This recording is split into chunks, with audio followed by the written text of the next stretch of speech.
It's 11:07 at WPSL 1590, the talk of the Treasure Coast. You are on Ask a Rabbi. And this is Rabbi Shafir Loeb for Congregation Eitz Chayum, your Jewish home on the Treasure Coast. And welcome to this rainy April showers bring May flowers, right? And I do love flowers. Everybody knows that. So, yes. Yeah, I do. I love flowers. And I always look at them and I think this is God's gift to us, is the beauty of the flowers. And we need the rain. And we need the rain. We definitely need the rain. It's been a very dry season. Yes. People don't think of Florida as being dry, but I'll tell you, my mango tree sure does. We're not going to have the abundance in crop. Well, and the other thing, it's not just Florida that's dry. Everything's messed up. California is a mess. Yeah. And Lake Mead, which is where they get all their water, which is Las Vegas area, is down. If it doesn't snow in the mountains, it don't make the water. That's right. That's right. It doesn't make the water. Oh boy. So it's people, I think, don't necessarily get the interconnectedness. Right. And I think that it's sad that people said global warming in some ways, because the reality of it is the climate change. Sure. It's not that things are getting warmer or colder. It's that weather patterns are changing. Places are not getting the water they need. Has that happened in the past? Yes, it has. Not to the degree that it's happening now. And there's a number of things that we can do to fix it. And I actually have some faith that if we don't, Mother Nature will. Right. So here's an interesting piece. In ancient Hebrew, there was no word for nature, because that was considered part of God. It kind of makes sense if you think about it, right? No, just it does the natural make sense. way. It's just part of the plan of creating what can be a paradise garden for us if we take care of it. And that's the piece so I'm going to go into some translation issues. In the very, very beginning of Genesis, when God is talking to Adam and says, go around, be the child, name things, name tree, name mountain, name lion, name this, name whatever, but be a shepherd for it. It's not be a master, it's be a shepherd. There's a huge difference between being the shepherd of the flock and being the master of it. Exactly.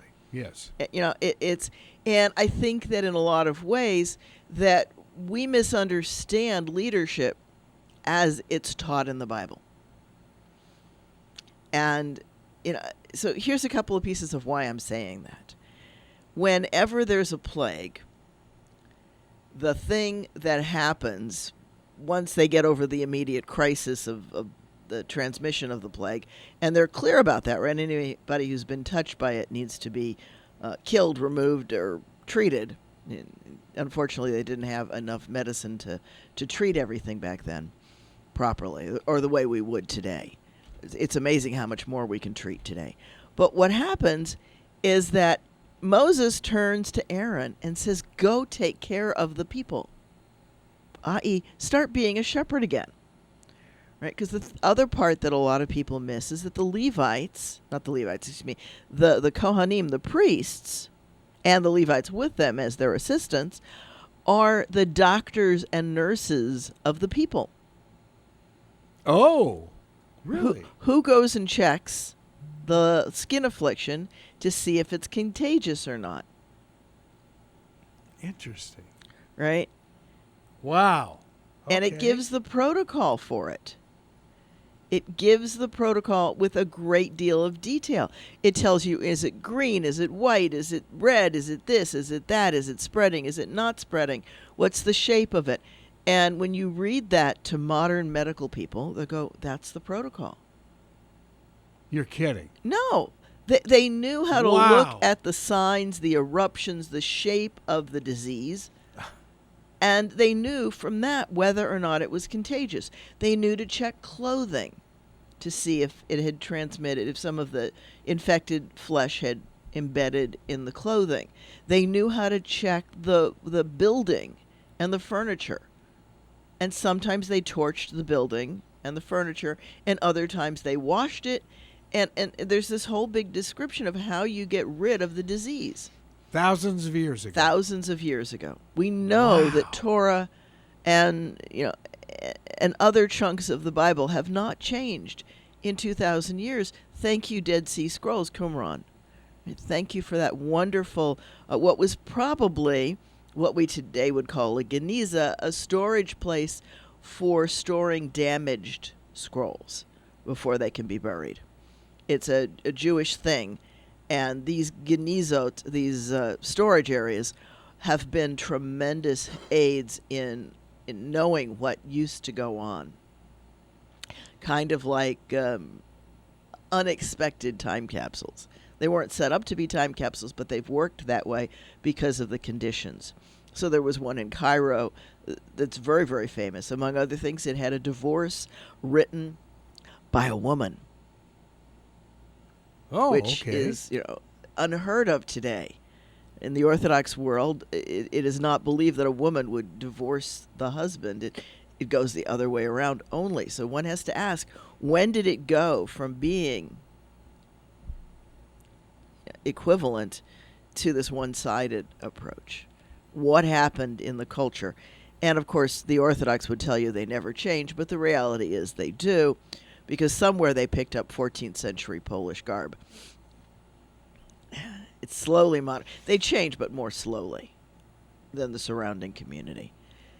That's just the bottom line. And then they like to get locked in on things because it's that type of personality. Maybe Stormy Daniels was just a reincarnation of... Right. Okay, we're not going there. No. We're not going there. I got to ask you something serious. Okay. This week, the ADL released a bunch of facts and figures about what has been happening to various synagogues all over the world. Yeah. And it's really frightening. It is. We have, unfortunately, in recent years, legitimized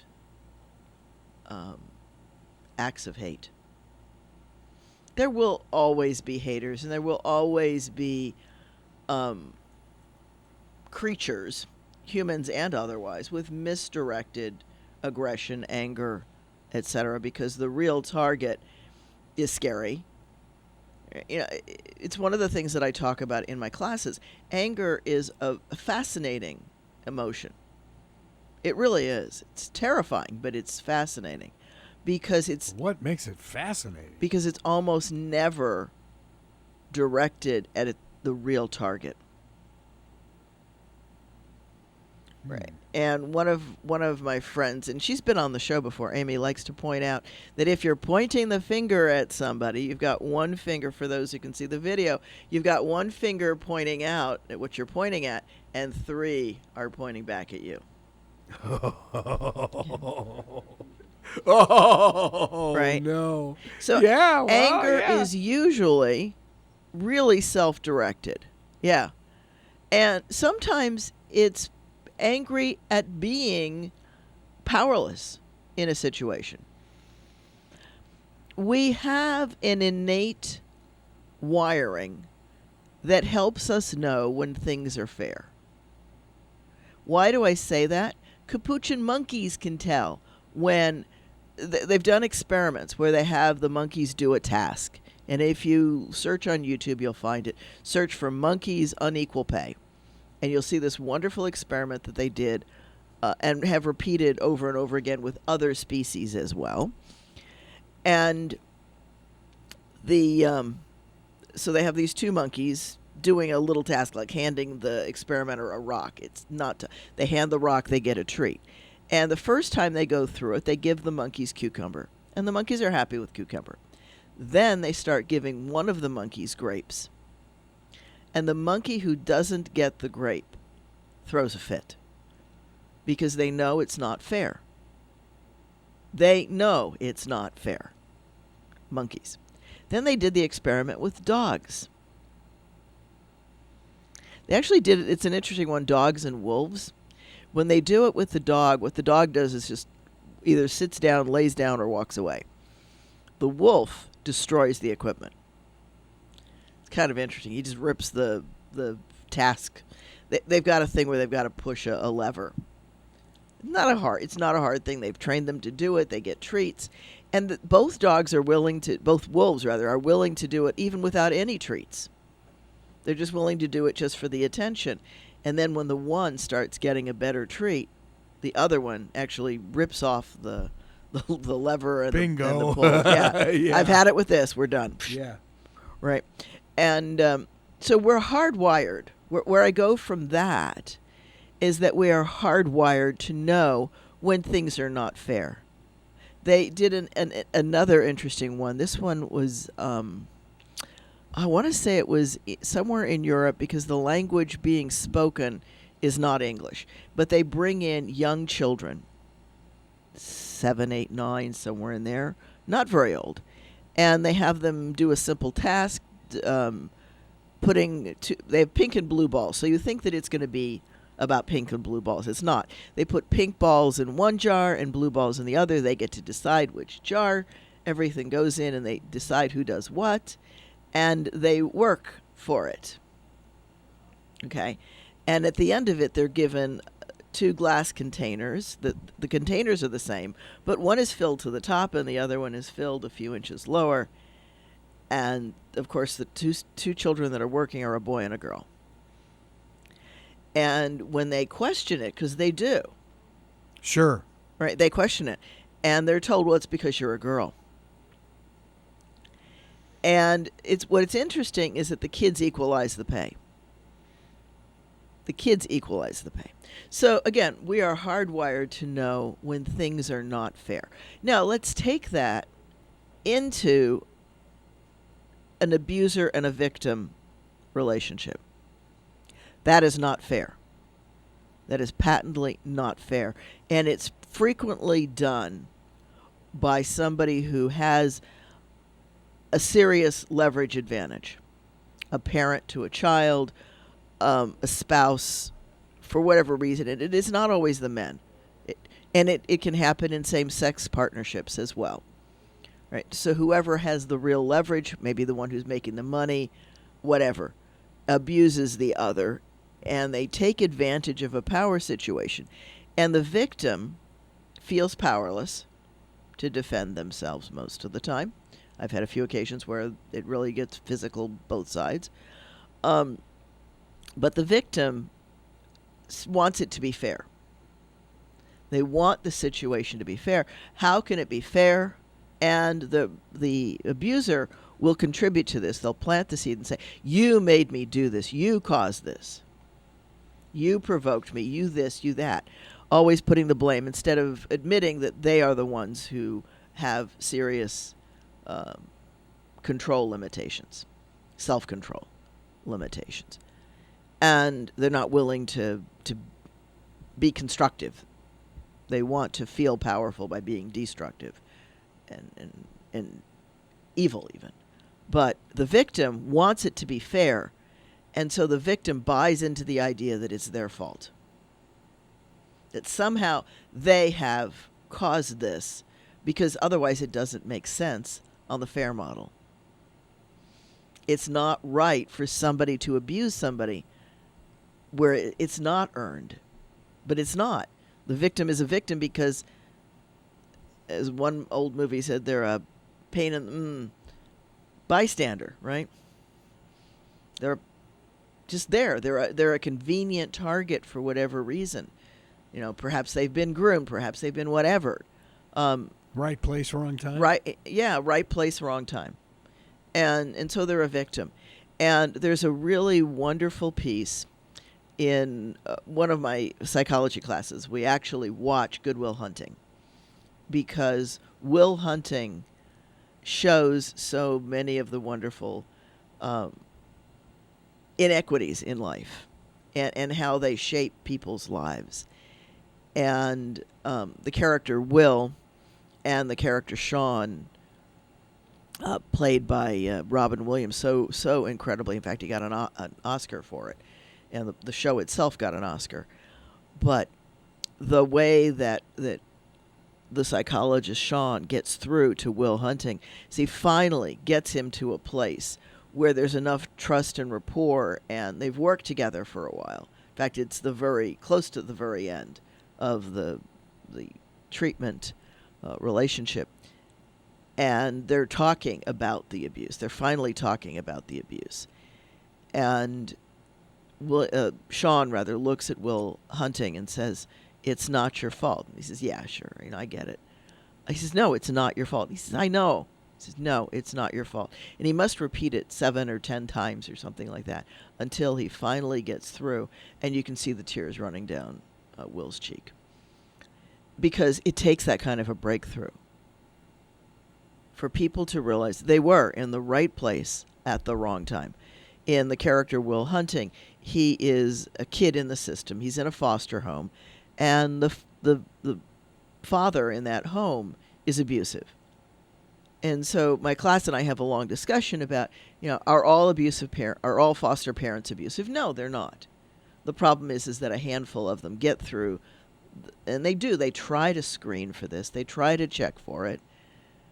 But abusers are very good at hiding. They know what they're doing is not acceptable, and they don't stop themselves. And, you can say, oh, they can't. Yes, they can. They can get help. It's not easy. I'm not going to say that it's easy. It's hard. And the system needs to help those abusers and their victims. Because if you don't help the abuser, they'll simply go on and abuse somebody else. And if we really want to do the intervention, it's not only to rescue, which is very important. We need to rescue the victims, but we also need to rescue the abusers from the reactionary behaviors to which they've become accustomed. They usually... Yeah, and tossing him in prison... that just gives them a graduate degree in crime. Doesn't help them. No. Yeah. The way prisons are run today, I'm sorry, it's too much about money, and it's too much about warehousing people. Yeah. We have one of the highest per capita prison populations of any country. And recidivism is... Recidivism?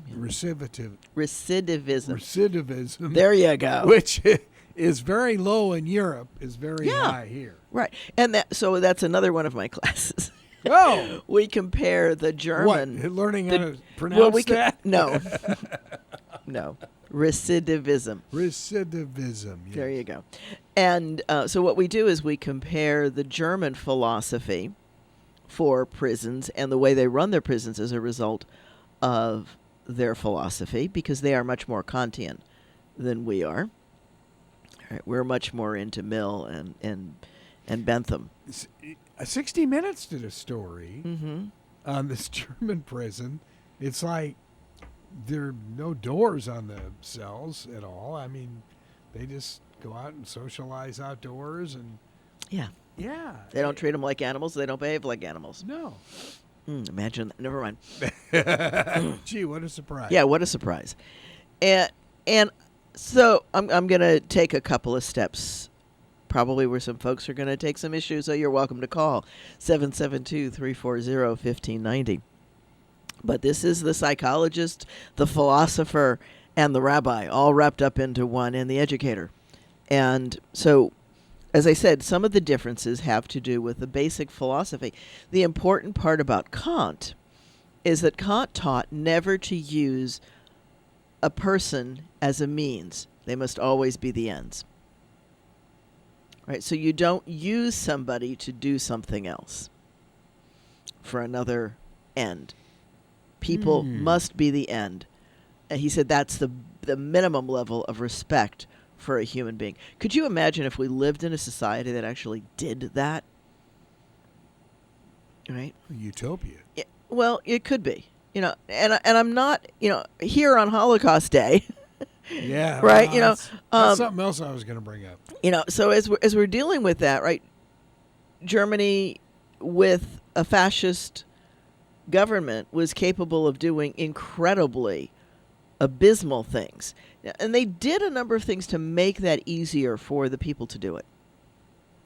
The ovens and stuff like that, and they had the capos handle the bodies and stuff like that. So they did a bunch of things to make it easier on the Germans to be so inhuman. Yeah, it's our chief photographer at ESPN has both of his parents. You know, Yeah, well, look at the tattoos on their arms and stuff. and my parents were survivors too. So I'm 2G, as they call it, It's second horrific. generation. It is Yeah, horrific. it's amazing what. Yeah, And I just don't understand how this movement is out there, that people denying the Holocaust. They got to be nuts. I mean, all you have to do is look at what's going on now in Ukraine. right. So there's this underside that's really ugly, dark. When we other people, and racism. Right, there's one human race. But that doesn't mean racism isn't alive and well and rearing its ugly head all over the planet. Right. Yeah, the idea that any human being is worth more than any other human being is crazy. This is crazy. We're all God. If you believe in God, you can't go there. You really can't go there. You're denying God's story. And to me, that's just incredibly Your unthinkable. operative word in that sentence was really believe in God. Yeah. I'm not talking about giving lip service to God. No, and that's exactly what I meant. Right? If God lives in you, right? And there's a wonderful line that again, I teach. Ve'asuli mikdash v'shachanti b'choham. If you create a holy place, I will dwell within you. So make a place in you where God can live. And visit it often, right? And that doesn't mean do what you want. It means do what's right for the planet, for the world, for people.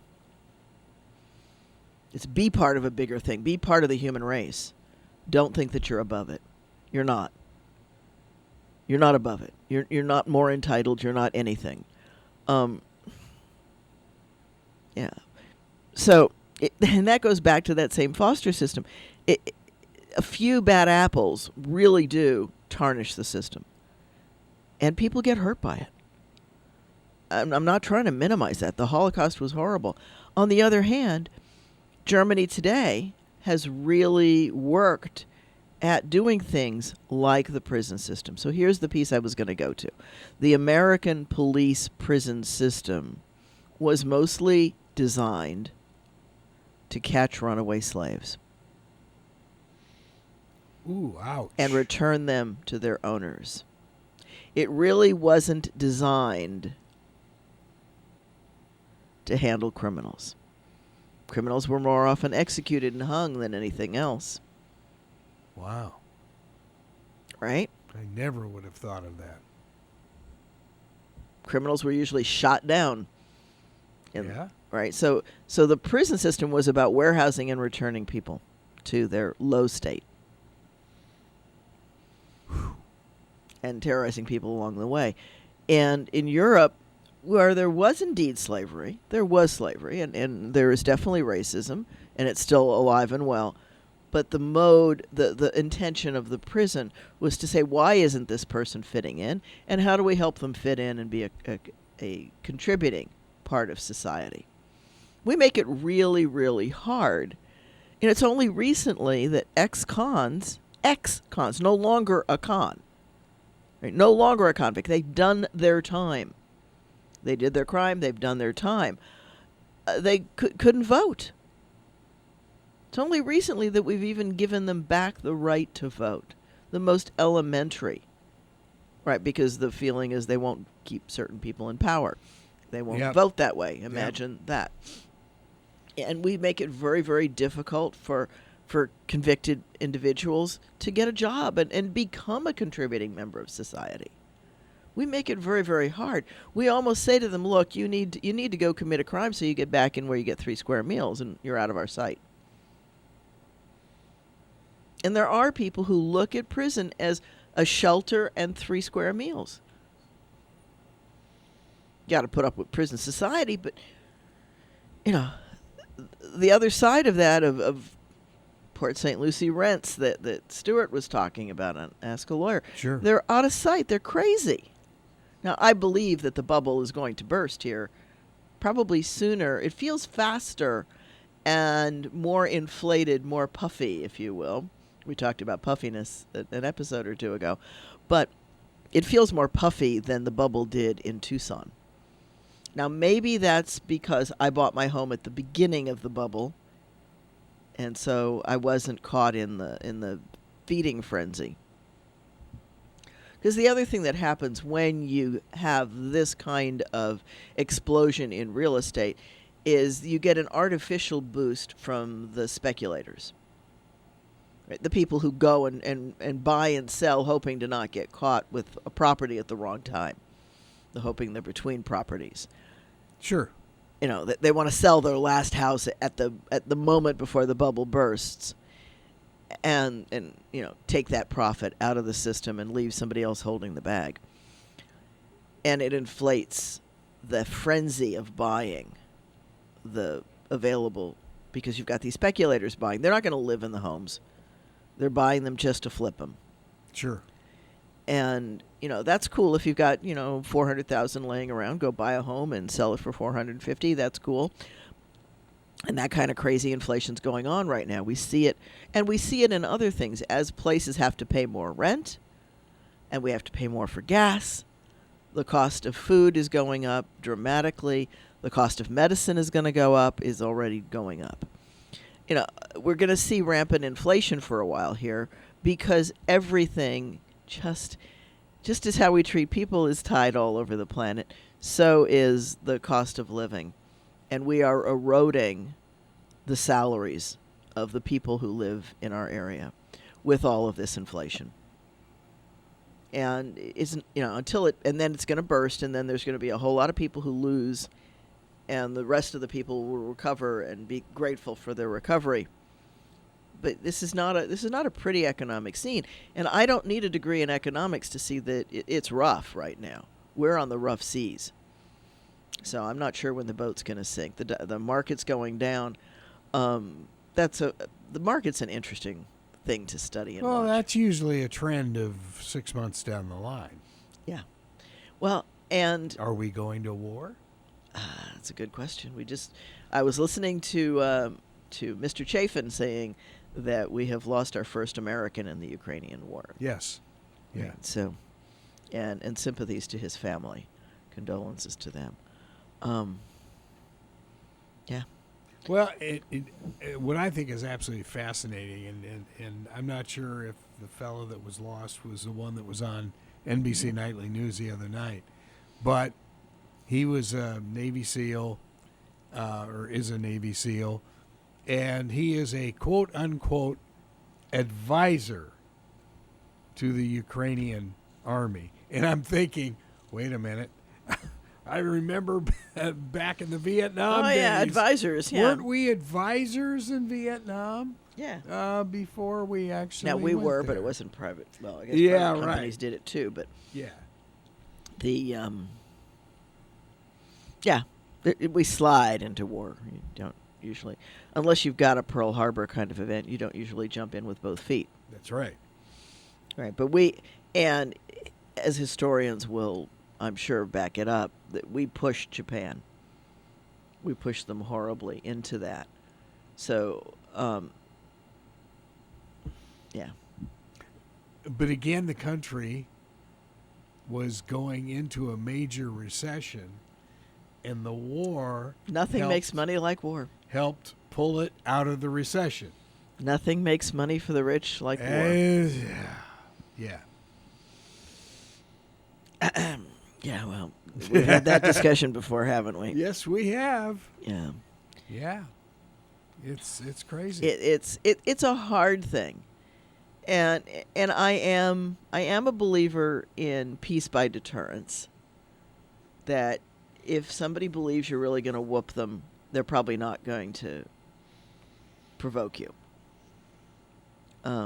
That's what people make fun of, like the Israeli security being so difficult. But I mean, if you have so many haters living around you, I mean, you got to protect yourself.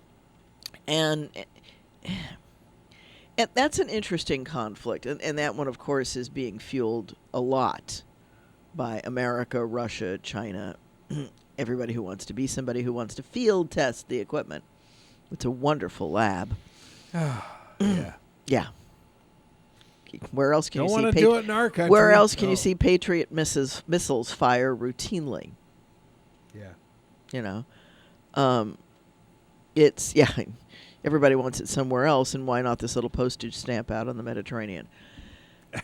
and the it's other, really sick, but it's so true. It is. It's very sick, but it's a much more accurate than I'd like it to be.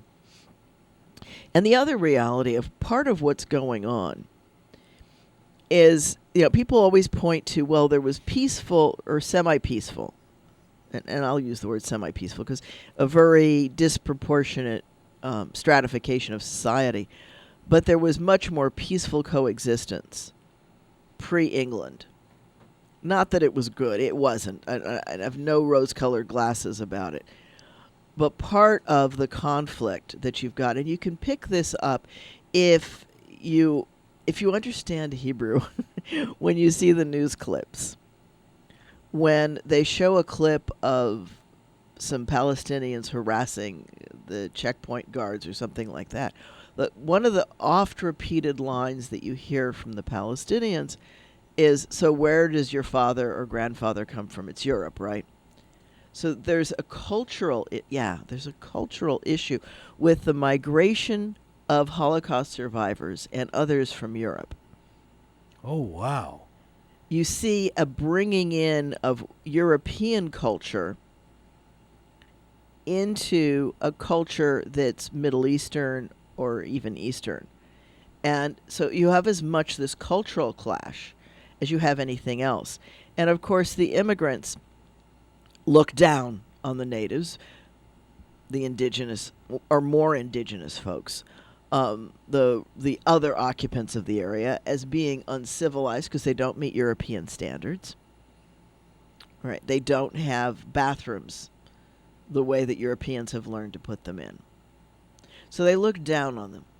They're still wearing more of the traditional robes and that kind of garment. They look down on them because they're not wearing the fancy European. They're not looking at the same things the same way. It's funny. I ran into a fellow who was a pro basketball player in Israel, and he was laughing. He'd been there like 4 years, and just said, "It's like living in the Riviera." Yeah, he just said, "This is Europe," yeah. and that's part of the conflict. Okay, wow. So if you look at it, and there needs to be a mixing and a blending, not a homogenizing, but a mixing and a blending of the cultures. Isn't that the same thing? No. Oh. No. We still need to honor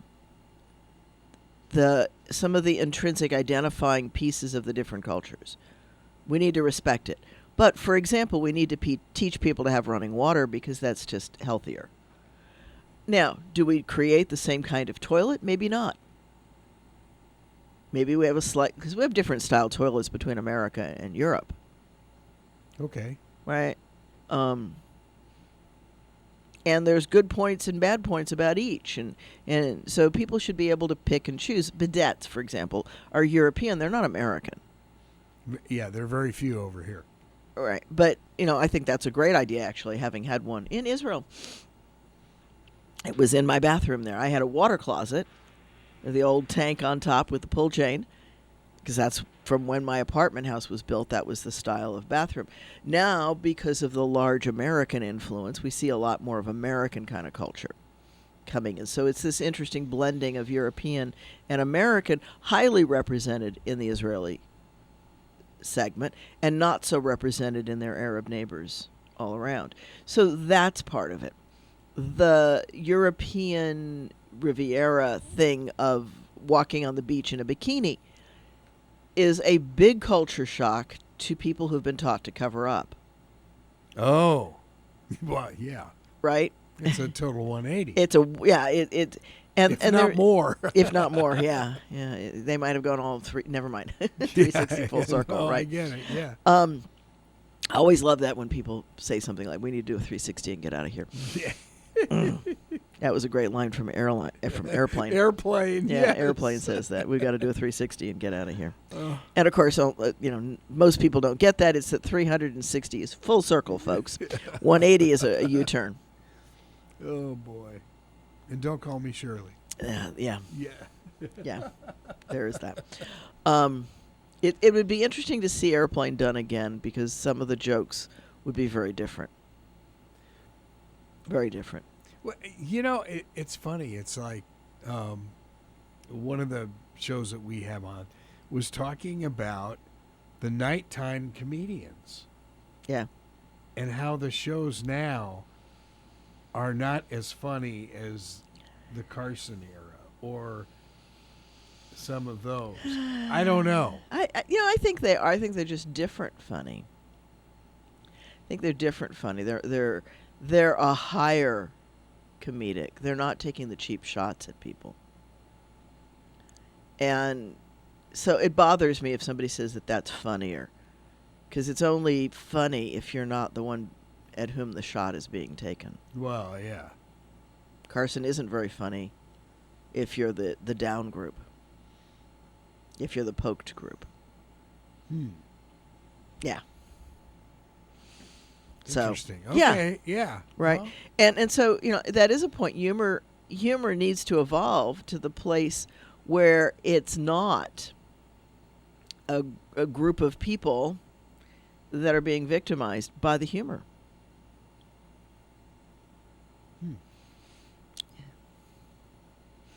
But that takes some. Because a lot of humor is kicking somebody who's down. And unfortunately, humor has evolved that way. And I hope that it does continue to evolve and to move to a higher level. We should be able to find things that are humorous easily without poking fun at somebody. Because that's poking. And it's not usually gentle. mhm. So, yeah, so there you go, And I love to watch the late show monologues. I don't usually watch them when they're live, but I do tend to watch them. Those are some of the kinds of things. That was another of the interesting discussions in my class with Good Will Hunting. What would be different in that movie if it was made in 2020 or 2022, now that we're slowly starting to do real drama again? Real sets and not these weird pieces that are patched together. Mhm. Got to give it to the editors, man, to make that look like a coherent story. Yeah, when I they're know. not close to each other. It's amazing. But yeah, it was kind of interesting. I was watching an old issue of NCIS LA, and they had a contagion pandemic risk in one of them back in the early 2000s. Yeah, wonder how that would play now. Yeah. Anyway, so that's one of the things that I ask, and one of the big differences, of course, would be the smoking. Everybody smokes in Good Will Hunting because it's right before the real push to get Right. smoking off the screen. And Hollywood was notorious. I mean, Everybody smoked. you look at the 50s or 40s, Yeah. and yeah. Right. And, there's a little bit of discussion about it not being healthy for you, but there's not a lot. So, if we did it again today, there'd be a lot more talk about healthy diet, about smoking, or there'd probably be a vaping piece in it, and some discussion about that. The other thing that would be different, and this was highly noticeable to me, was that there were no African Americans in the cast. Yeah. Or Hispanics. Or Hispanics. You bet. Yeah. or Asians. Excuse me. Yeah. Right? Yeah. It was a very Caucasian. Well, Hollywood was just all white. And here's the real piece. I'm going to throw a curve. It doesn't pass the Bechdel test. What's the Bechdel test? Is any movie or book where the females do not have an independent existence. Wow. Right. So that would be different today.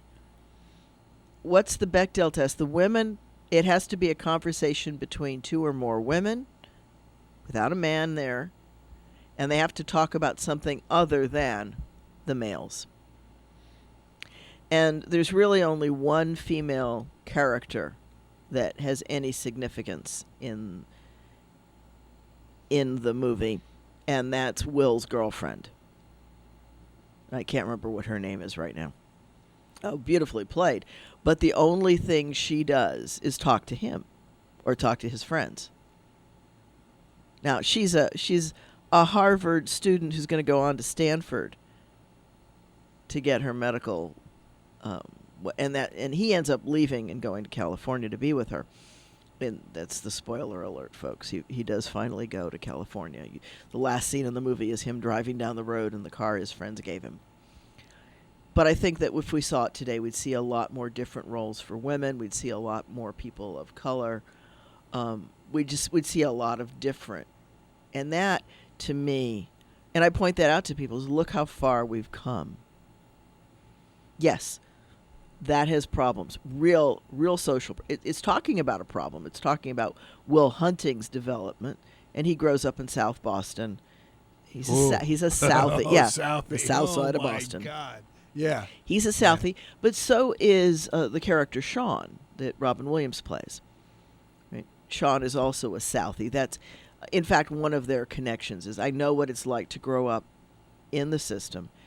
And Sean talks about his father being drunk and abusing him, and it's one of their touch points.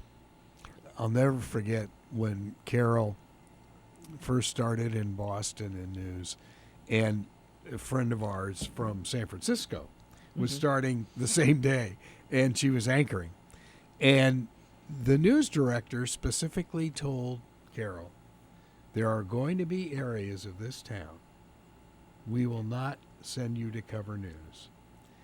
And he mentioned the same thing to the anchor and said, there are definitely areas we will not send you to, like South Boston. And we're all from California, so it's like, what? What are you talking about? Yeah.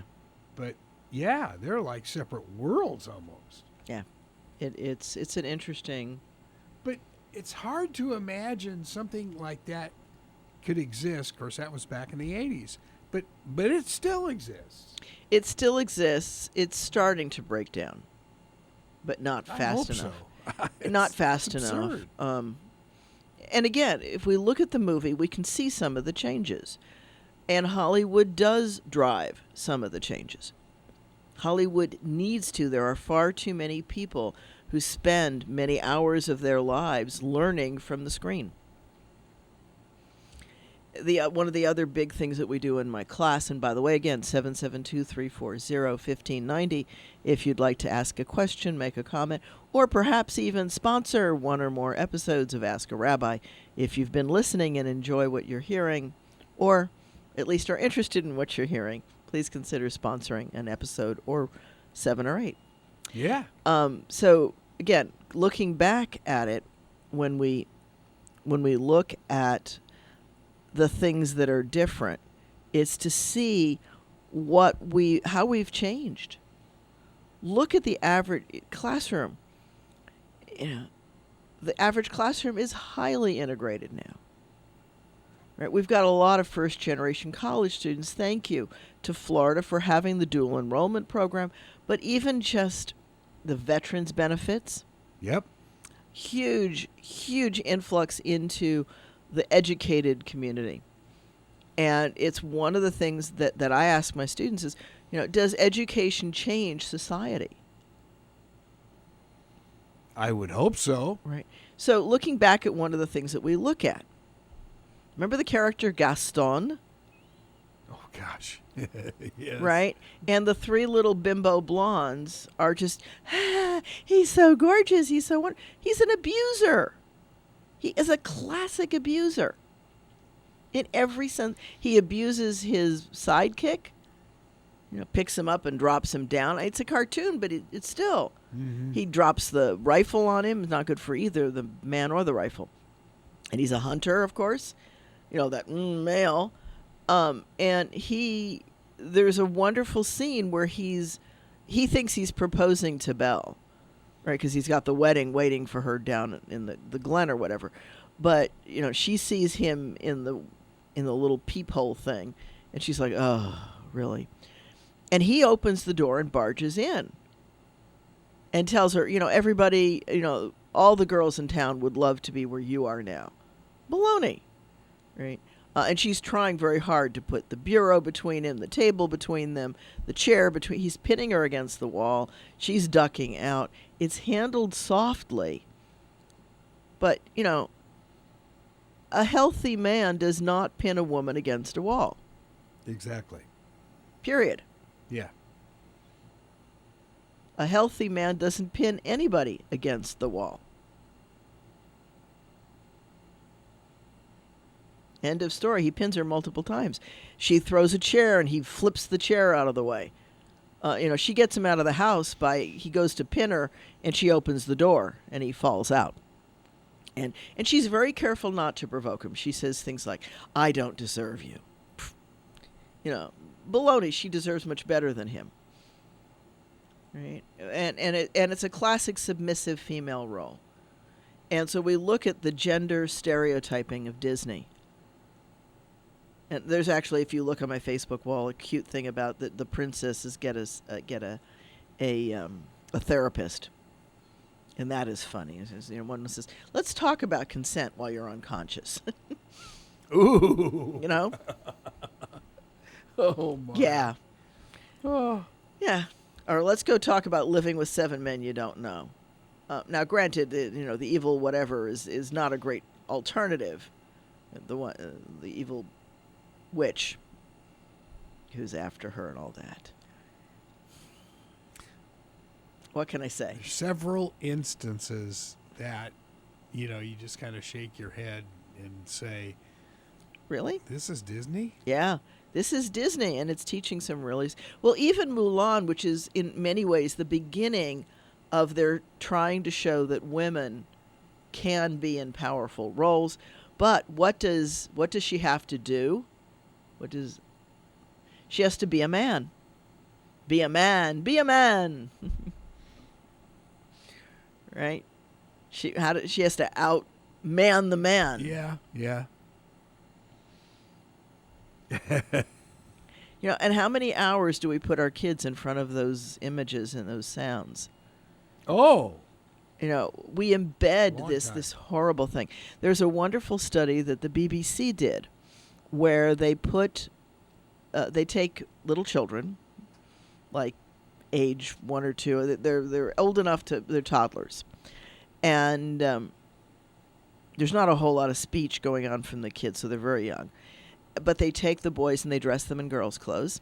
And they take the girls and dress them in boys' clothes. They pop them down on a little rug with a volunteer and a whole bunch of toys scattered on the rug. And tell them to, please entertain the baby for a while. And they introduce Sophie as Edward and the other way, both ways. And they have both men and women volunteers. And over and over and over again, the adult gives the child the gender-specific toys to play with. And then they interview them afterward. And most of at least what they recorded in the video, admit, yes, I thought, this is a little girl. I have to give her little girl toys. And they say, I fell victim to my own stereotypes. That would have been a 50s mentality. But this is not the 50s. This is in the 2000s that they did this experiment. You can Google it. Wow. BBC Boys and Girls Toys. Wow. Yeah.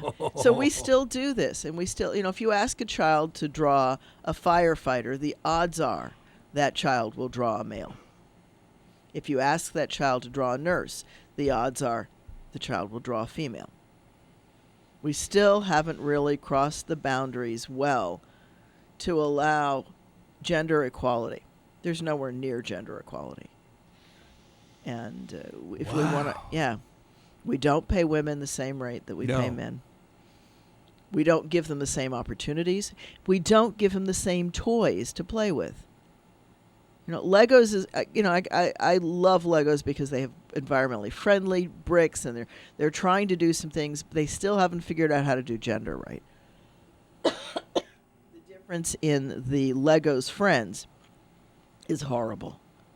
So we're running out of time, but I think this is an important discussion to continue to have as we enjoy the rain and the flowers that are God's gifts. Invite God into your heart, folks. Look at people as God's creation. That's what one of my mentors said. When you look around and you think you're entitled, you're answering to the little G God inside you.